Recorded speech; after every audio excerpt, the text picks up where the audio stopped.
Resources اور وسائل ہیں، مساجد ہیں، مدارس ہیں، خانقاہیں ہیں، وہ ایک ٹارگیٹڈ مقصد کے تحت ان کو بدنام کیا جا رہا ہے۔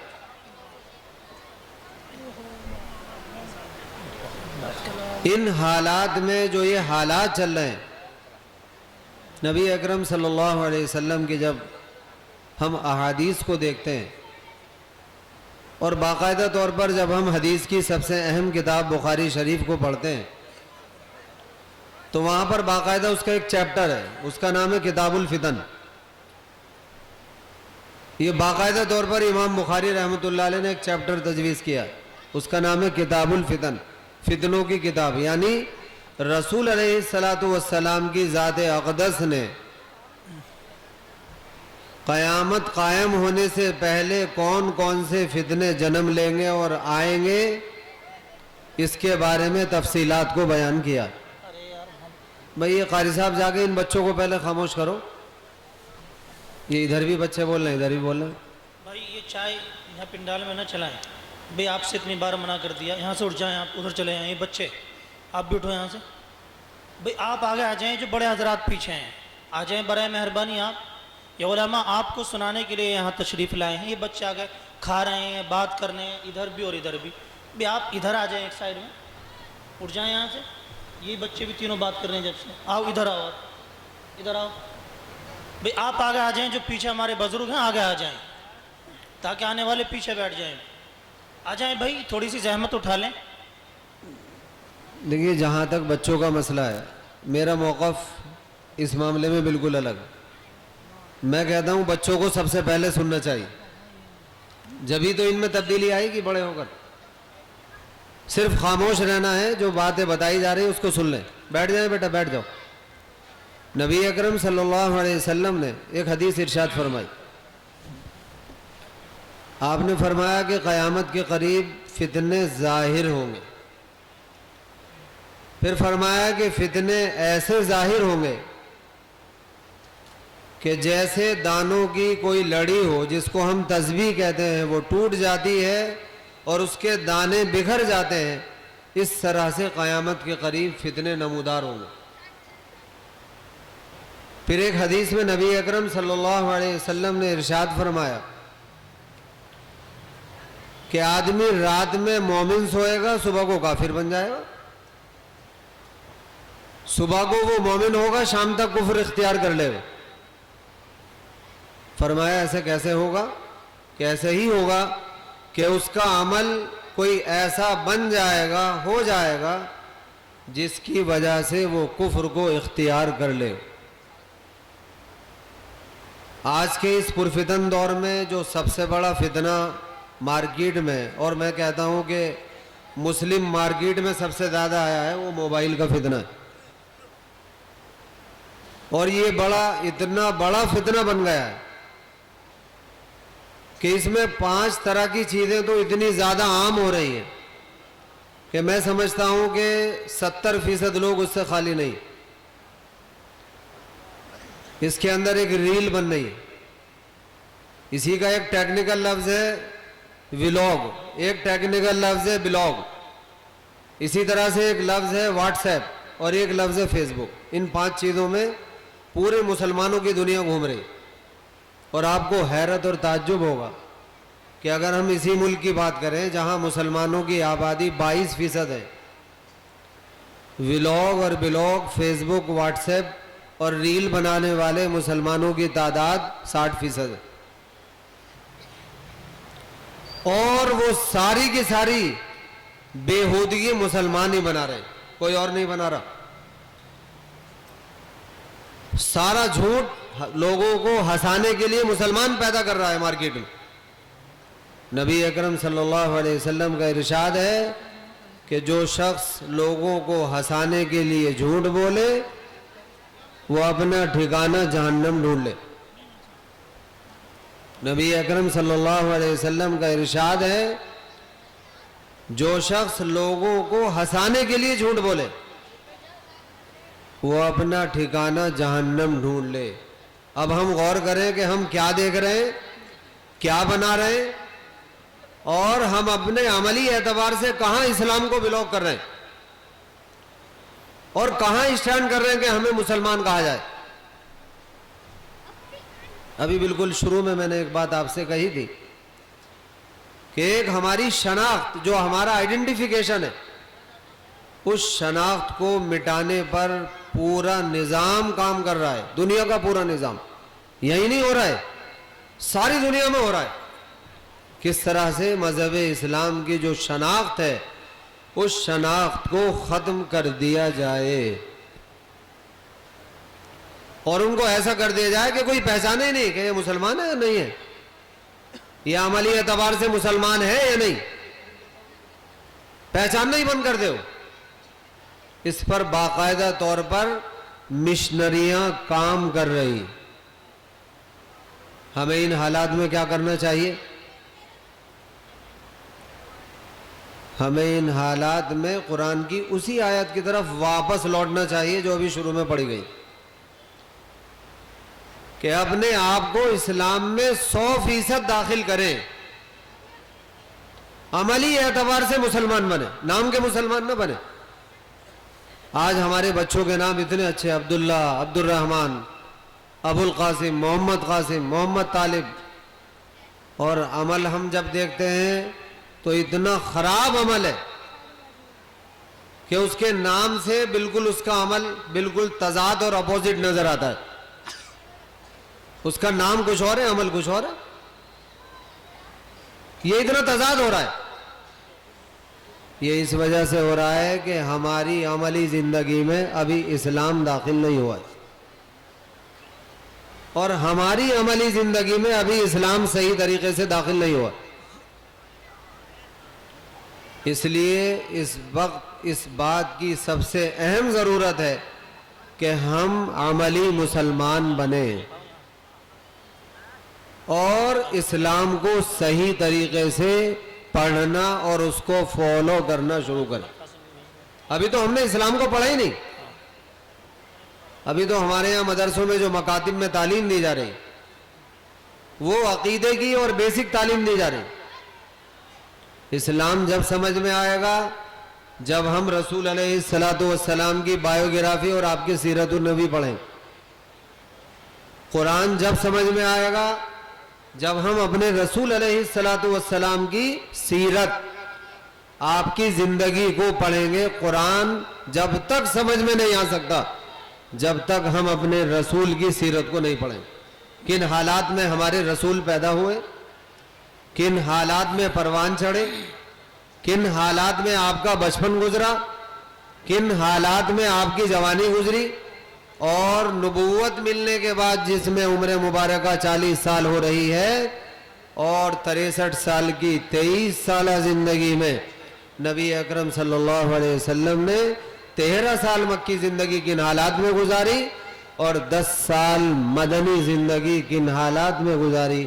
اس کا نام سیرت النبی ہے اور اس کو ہی بایوگرافی آف حضرت محمد صلی اللہ علیہ وسلم کہا جاتا ہے.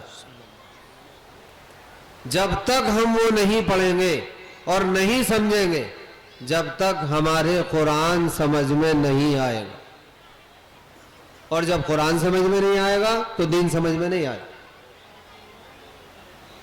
گا. قاری شہزاد صاحب بڑا ڈسٹربنس ہے آپ کے یہاں ہے. بھائی منع کیا تھا یہ چائے پنڈال میں نہ لائیں، بھائی لے جائیں برائے مہربانی سے. یہاں چائے پی کے کوئی چائے پینے کے لیے آئے سب لوگ ایسا لگ رہا ہے. بھائی لے جائیں اسے نکال کے یہاں سے باہر. جی حضرت.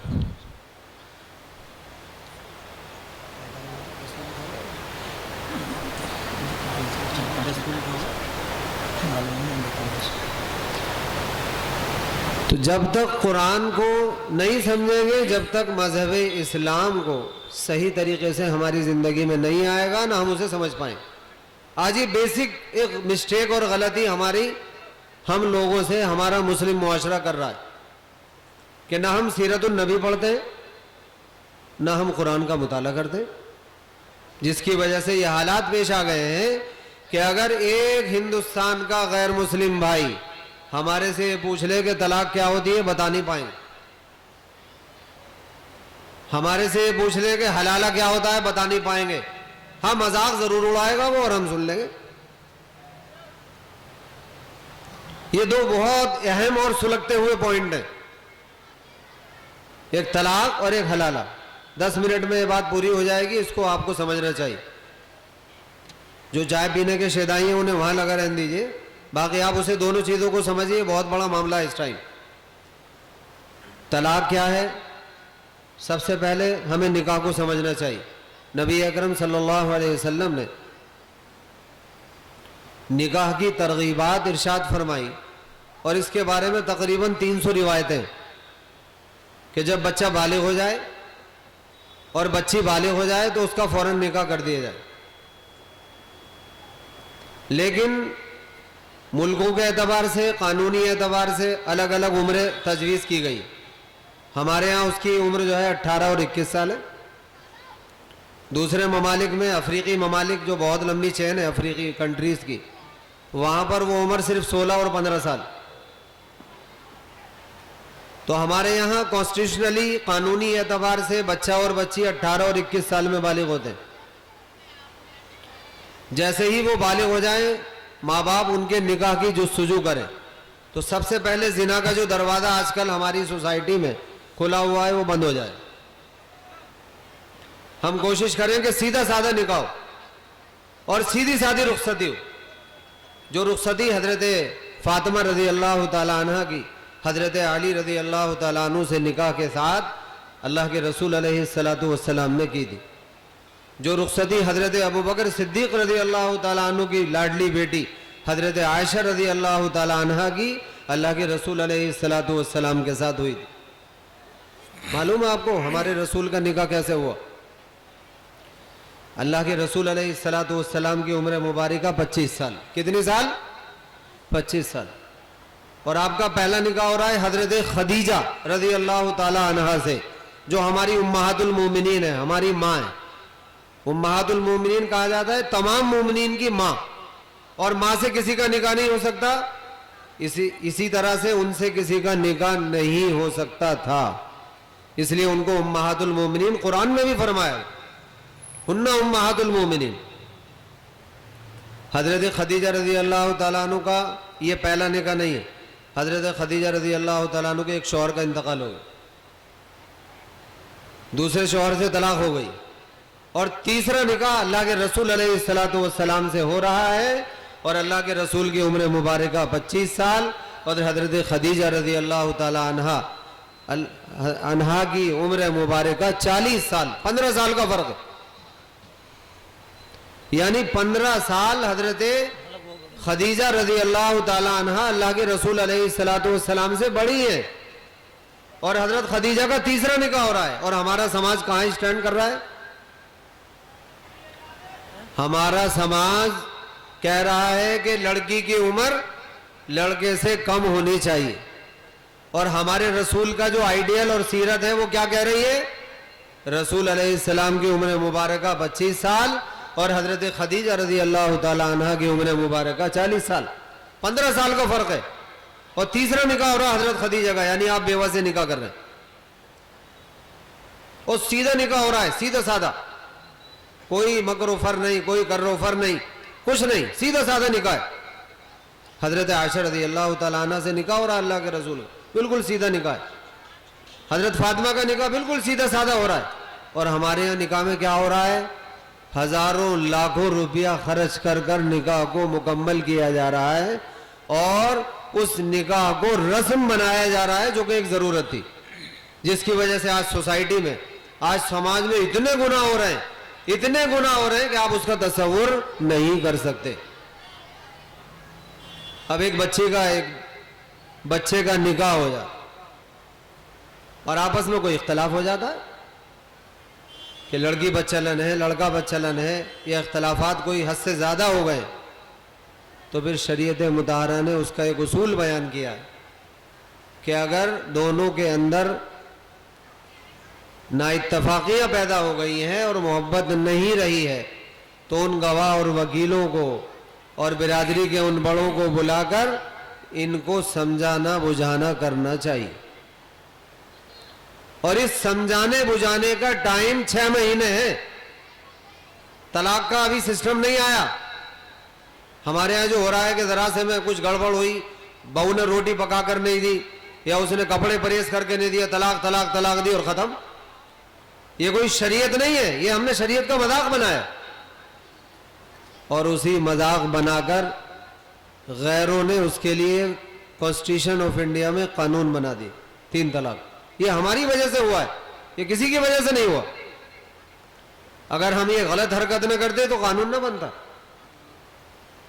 تو شریعت مطہرہ یہ کہتی ہے کہ ان بڑوں کو, بزرگوں کو, برادری کے بڑوں کو بلایا جائے اور بلا کر پھر ان سے تصفیہ کرایا جائے, ان کو سمجھایا جائے دونوں, اور اگر وہ سمجھ میں نہ آ رہا ہو ان کی تو پھر اس شوہر سے 1 طلاق دلوا دی جائے, صرف 1 طلاق, اور وہ عورت عدت گزار لے, نکاح سے ختم ہو جائے گی. اس کو طلاق بائن بھی 1 طلاق ہوتی اور طلاق رجعی بھی 1 طلاق ہوتی. یہ ٹیکنیکل چیزیں ہیں, اس وقت اس کے بتانے کا موقع نہیں ہے. عدت گزار لے گی, نکاح سے ختم ہو جائے. تو 3 طلاق کا بھی نظام ہی نہیں آیا. اور ہمارے ہاں معاشرے نے ایک عجیب رسم لے لی, جس بچے کو دیکھو وہ سمجھتا ہے کہ 3 طلاق ایک ہی بار میں کہنا ہے اور یہ میرا حق ہے. اس سے گھر برباد ہو جاتے, بچے کی زندگی برباد ہو جاتی, اس سے پیدا ہوئی اولاد برباد ہو جاتی, اور اگر بچے بڑے ہو گئے تو اور زیادہ بربادی آ جاتی. پھر ان کی کفالت کا, نان و نفقے کا, ان کے خرچے کا ایک لمبا مسئلہ کھڑا ہو جاتا ہے. اور پھر ہمارا سیدھا سادہ بھولا بھالا مسلمان عدالت کا رخ کرتا ہے, چونکہ اسے شریعت میں کوئی روشنی نظر نہیں آ رہی, اس لیے کہ اس نے شریعت کو دیکھا نہیں. شریعت میں ساری روشنی موجود ہے, عدالت میں کوئی روشنی نہیں. ہندوستان کی تمام عدالتیں رشوتوں کے نظام پر ٹکی ہوئی ہیں, کوئی روشنی نہیں ہے. اصل روشنی قرآن میں ہے, اصل روشنی حدیث میں, ہم اسے فالو ہی نہیں کر رہے. ہم سمجھتے ہیں کانسٹیٹیوشن آف انڈیا کو فالو کر کے ہم مسلمان بن جائیں گے, نعوذ باللہ, یا ہم قانون کو فالو کریں گے. اصل قانون قرآن کا ہے, اصل قانون وہ ہے جو ہمارے رسول علیہ الصلوۃ والسلام ہم کو بتا کر گئے. تو اگر کسی آدمی نے 1 طلاق دی ہے, طلاق دینے کے بعد لڑکی نے عدت گزار لی ہے اور اس نے اس کو طلاق بائن کر دیا ہے, تو اس کے نکاح سے وہ خود ہی ختم ہو گئی, اسے 3 طلاق دینے کی ضرورت نہیں.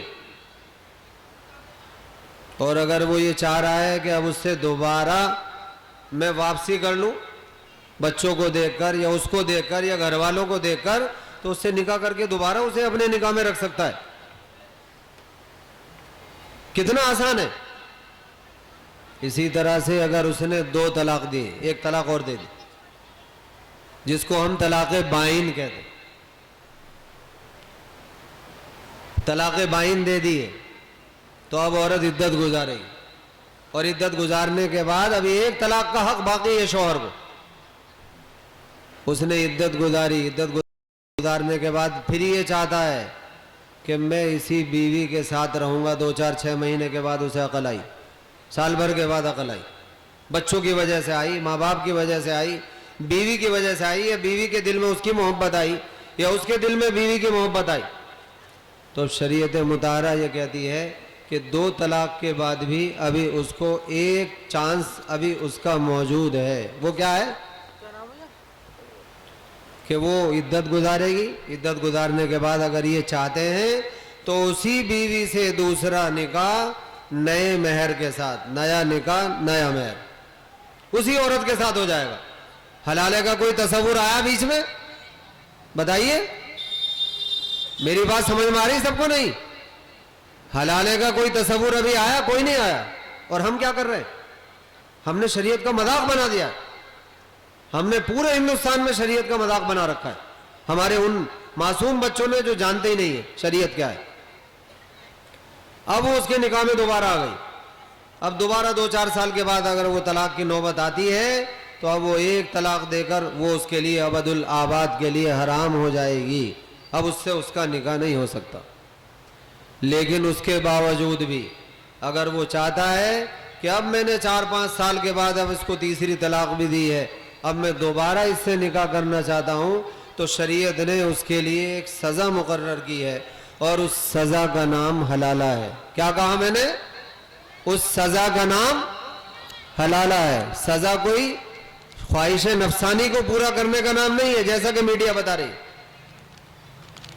حلالہ جو ہے وہ جنسی تسکین کا نام نہیں ہے، بلکہ شریعت نے ایک سزا رکھی کہ وہ عورت جو کسی کے سامنے نہیں آ سکتی، صرف مرد کے سامنے آ سکتی ہے اپنی کسی بھی حالت میں، وہ دوسرے مرد کے ساتھ جائے گی، دوسرے مرد کے سامنے آئے گی، اس کے ساتھ تنہائی ہوگی، نکاح ہوگا، خلوت ہوگی، اور اس کے بعد اگر وہ چاہے گا تو طلاق دے گا اور نہیں چاہے گا تو نہیں طلاق دے گا. اس کا نام حلالہ ہے. یہ سزا ہے. وہ چاہے تو طلاق دے، نہیں تو نہیں دے رہا. تو یہ کہاں سے آپ کو ایسا لگ رہا ہے کہ اس میں شریعت مطہرہ کوئی گڑبڑ کر رہی ہے؟ نعوذ باللہ. یہ ہمارا سماج گڑبڑ کر رہا ہے، ہمیں اس کے بارے میں معلومات نہیں ہے. اس لیے یاد رکھنا چاہیے 3 طلاق دینا گناہ ہے، گناہ کبیرہ ہے. یہ علماء بیٹھے میرے پیچھے بھی اس کو سمجھ رہے ہیں سب. 3 طلاق یکبارگی ایک بار میں دینا گناہ کبیرہ ہے، بڑا گناہ ہے. اور جو کر رہے ہیں وہ بہت بڑا گناہ کر رہے ہیں. ہاں لاگو ہو جائے گی، عمل ہو جائے گا، اس پر طلاق ہو جائے گی، واقع ہو جائے گی، لیکن طلاق دینے کا نظام وہ ہے جو ابھی بتایا گیا. اسی طرح سے حلالے کے بارے میں دوبارہ پھر بتا رہا ہوں میں کہ حلالہ ایک سزا ہے، کوئی جنسی تسکین اور سیکسول سسٹم کرنے کا نظام نہیں ہے جیسا کہ میڈیا آپ کو بتا رہی ہے اور ہمارا معصوم مسلمان اسے ایسے ہی سمجھ رہا ہے. حلالہ لڑکی کے لیے بھی سزا ہے، حلالہ لڑکے کے لیے بھی سزا ہے. اور وہ سزا اس لیے ہے کہ وہ دونوں ایک نکاح کریں گے دوسرا نیا، اور اگر وہ چاہیں تو طلاق دیں، نہ چاہیں تو دونوں رہتے رہیں. تو حلالہ کہاں ہوا؟ وہ تو دوسرے کے نکاح میں چلی گئی. وہ چاہے گا تو طلاق دے گا، پھر یہ لڑکی چاہے گی تو اس سے نکاح کرے گی، یہ لڑکا چاہے گا تو اس لڑکی سے نکاح کرے گا. اس لیے شریعت مطہرہ نے حلالے کو سزا بنا کر پیش کیا ہے تاکہ مسلم معاشرہ ان 3 طلاق سے بچ کر 1 طلاق یا 2 طلاق پر اکتفا کر کے اگر ضرورت ہو اپنے نکاح کو ختم کر دے اور شریعت مطہرہ کو بدنام کریں. یہی اس آیت کا مطلب ہے الطلاق مرتان فإمساک بمعروف او تسریح بإحسان. اس لیے ہمیں اپنے معاشرے کو، اپنے ان جوان بچوں کو جن کے ابھی نکاح نہیں ہوا ہے، اس نظام کو سمجھنا چاہیے کہ نکاح کتنا اہم ہے، وہ زنا سے بچاتا ہے. طلاق کتنا مبغوض العمل ہے اور اللہ کے یہاں کتنا مبغوض اور غصے والی چیز ہے کہ اگر وہ اللہ تبارک و تعالیٰ کے رسول علیہ السلام فرماتے ہیں کہ اللہ تعالیٰ کے نزدیک سب سے زیادہ مبغوض عمل، سب سے زیادہ ناپسندیدہ عمل یہ ہے کہ کوئی شخص اپنی بیوی کو طلاق دے. اس لیے ہمیں اپنے معاشرے کو پاک صاف ستھرا رکھنا چاہیے. اور طلاق جیسے ایسے طلاق کے الفاظ سے جس میں ایک بار میں 3 طلاق ہو جائیں، اس سے خود بھی بچنا چاہیے، اپنے جوان طبقے کو بھی بچانا چاہیے. اور حلالے کا جو تصور ہمارے ذہنوں میں ہے، اس ذہن کو یہ باتیں دوسرے لوگوں تو بھی سمجھانی چاہیے. خاص طور پر ہمارے جو بچے غیر مسلم دکانوں پر، فیکٹریوں میں، دوسروں کے یہاں ملازمتیں کرتے ہیں، ان جگہوں پر یہ باتیں بتانی چاہیے تاکہ مذہب کے بارے میں جو ان کے ذہنوں میں کدورت آ گئی ہے، ان کدورتوں سے، ان نفرتوں سے بچا جا سکے اور مودت اور محبت قائم ہو سکے. اللہ تبارک و تعالی ہمیں دین کی صحیح سمجھ عطا فرمائے اور دین میں ہمیں پاک صاف معاشرہ، دین کا پاک صاف معاشرہ ہمیں قائم کرنے کی توفیق عطا فرمائے. وما علینا الا البلاغ.